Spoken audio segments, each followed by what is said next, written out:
Welcome back, guys. We are continuing on with these Mechabellum 1v1 replays, and we have got a very entertaining matchup next. So there's a new ability that's been introduced in this latest patch, and I use it for the first time in this battle. So I will show what it is when it comes about. But for now, I'm taking cost control specialists with crawlers and mustangs. They are going for sledgehammer sniper with quick supply. So they're going to have a slight advantage at the beginning of the game.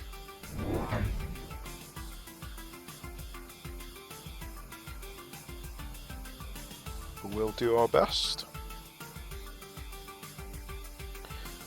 So they're setting up for a frontline assault, which is going to perfectly counter my crawler frontline,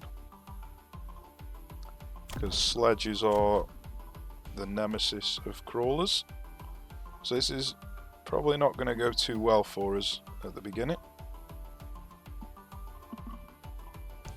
So I was also going for a frontline attack as well, but obviously I didn't know that they were, because you can't see what the opponent are doing until you press and turn. So I decided to go for a shield here, thinking that it'll keep the sniper alive, which might help us win the round.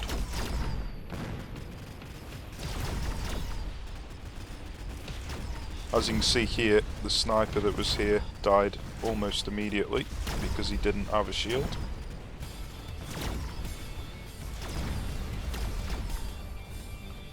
But there's just too many enemies and the shield goes down.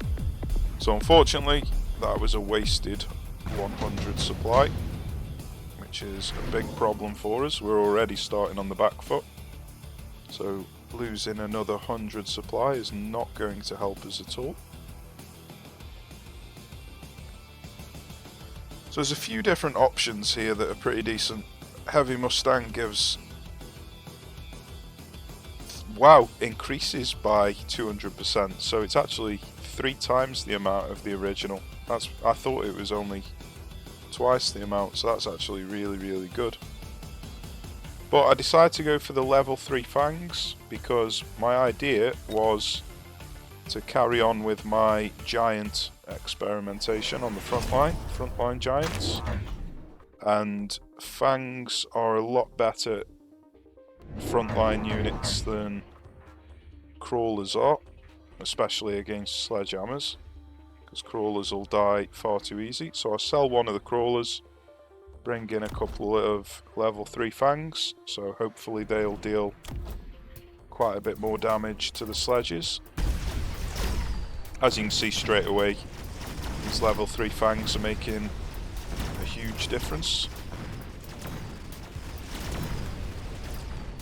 So here where I didn't have the fangs, I've just melted, and we're going to lose the tower.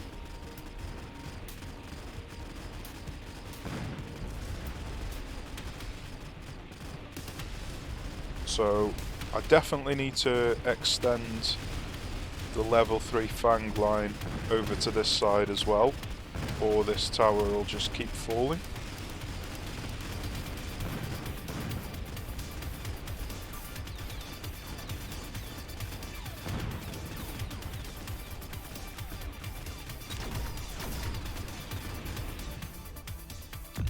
So he went for heavy mustangs on that last turn. So his mustangs are going to be incredibly difficult to deal with. So we've got shield airdrop, which is one of my favourite abilities. So we're going to go for that and protect the fangs with it. And we are bringing in a fortress. So we're starting to set up what I had hoped to set up at the beginning, which is a fortress front line.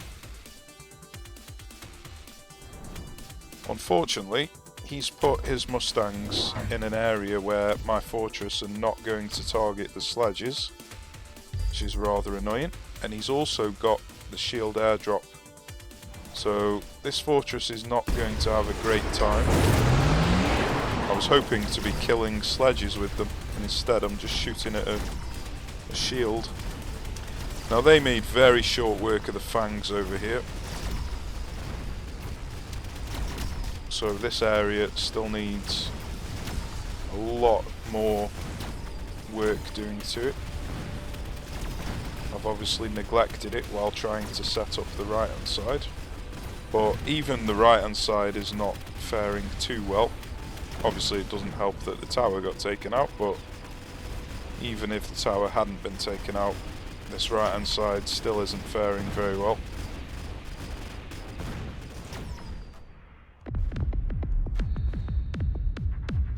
So things are looking pretty grim at the moment.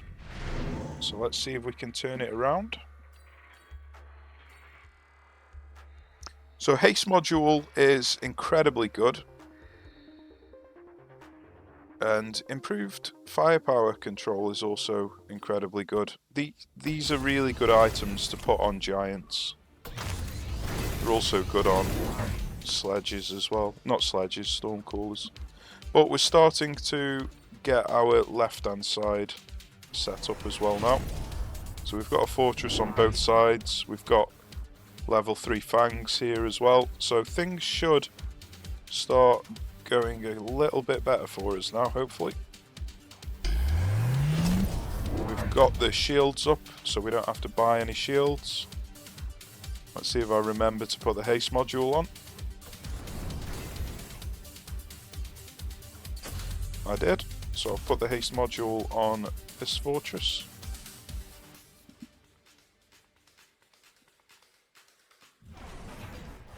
So let's see how we get on with double fortress now.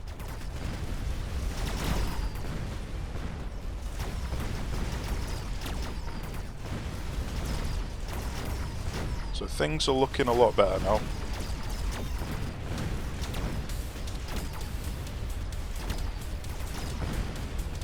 So I've finally got my front line set up. It was a slow burn. Took a long time to set up, but we are good to go now. So let's see how the opponent responds to this.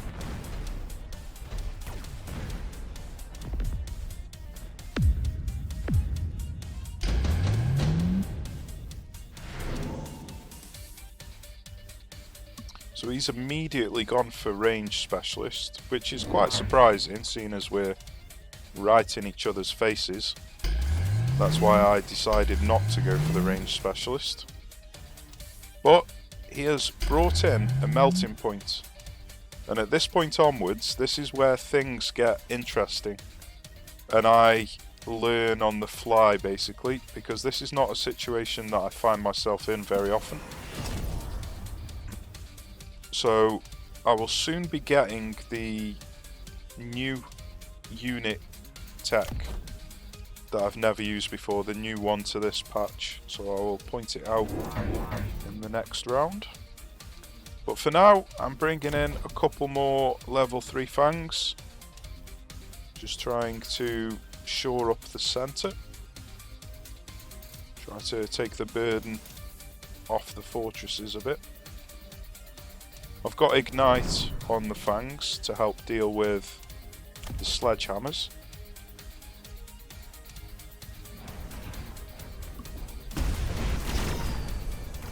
I used a rocket to kill the Mustangs and the sniper here, but this melting point has just melted my fortress in seconds.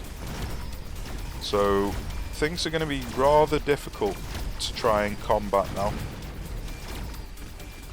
So obviously, because this worked so well for him, you expect him to do exactly the same thing with this fortress.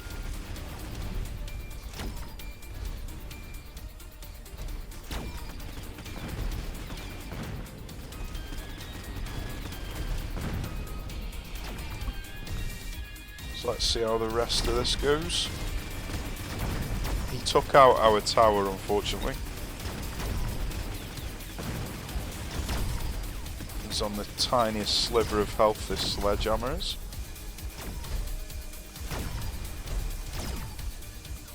So he's burnt through the shield, but luckily the fangs got in front of the fortress just in time.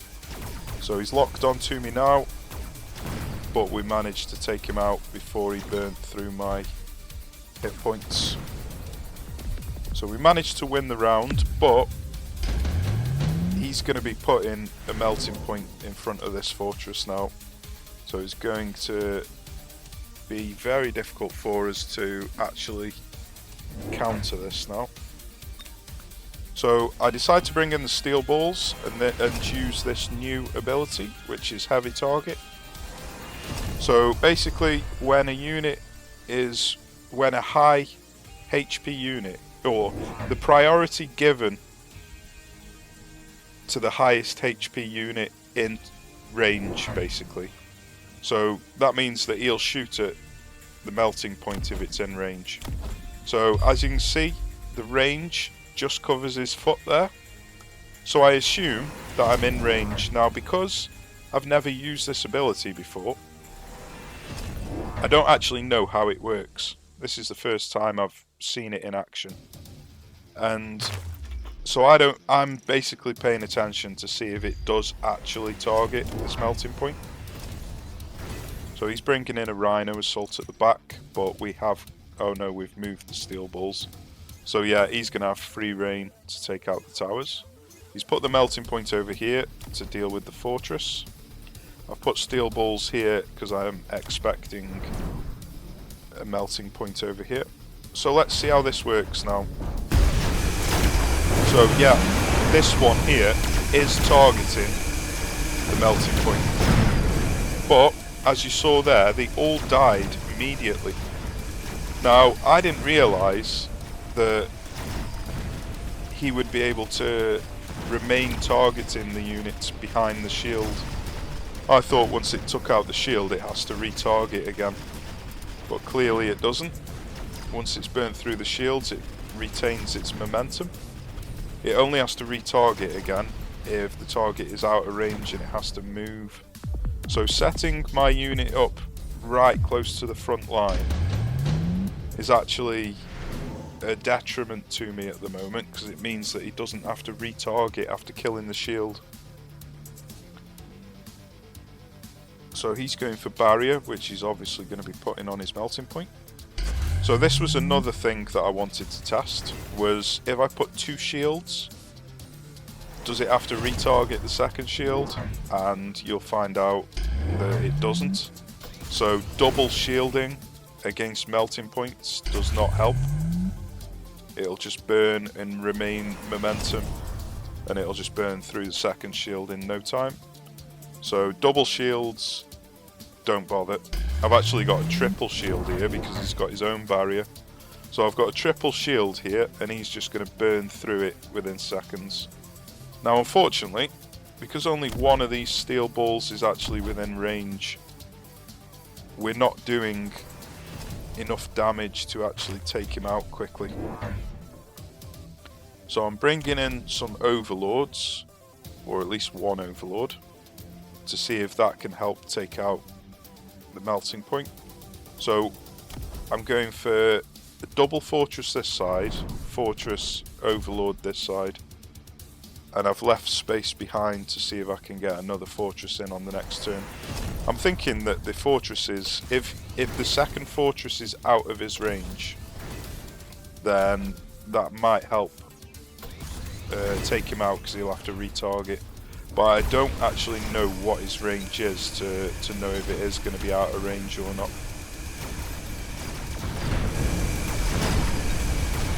But this is another thing that I learnt. The energy absorption, which gives him back his health, actually gives back his health when he kills shields. So even though he's not doing any damage to HP, it says here converts damage dealt to HP, but it also counts for shields. Now, down here where it says damage dealt, it doesn't add damage from damage to shields. So you would assume that the energy absorption doesn't work when targeting shields. That was the whole point of putting the shields up in the first place, was so the energy absorption doesn't work until he's burned through the shields. But it turns out the energy absorption works on the shields anyway, so shielding up against the melting point and steel balls is not a viable option at all. So it was definitely a learning experience, this little battle was, and it's still close. It's not one-sided, even though it is very, very tense. So I'm bringing in more overlords with the ground specialization, the overlord artillery, to try and deal huge amounts of damage in very short time, to see if that's going to help take out these melting points. But he's brought in another 2 melting points, so there's a lot of HP that we're going to have to get through.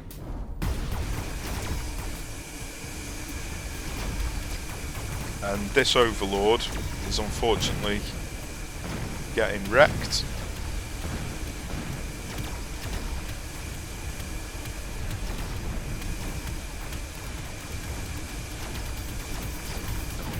And the melting points have burnt through everybody. So there we go. A very difficult battle for me, but I learnt a lot from this battle.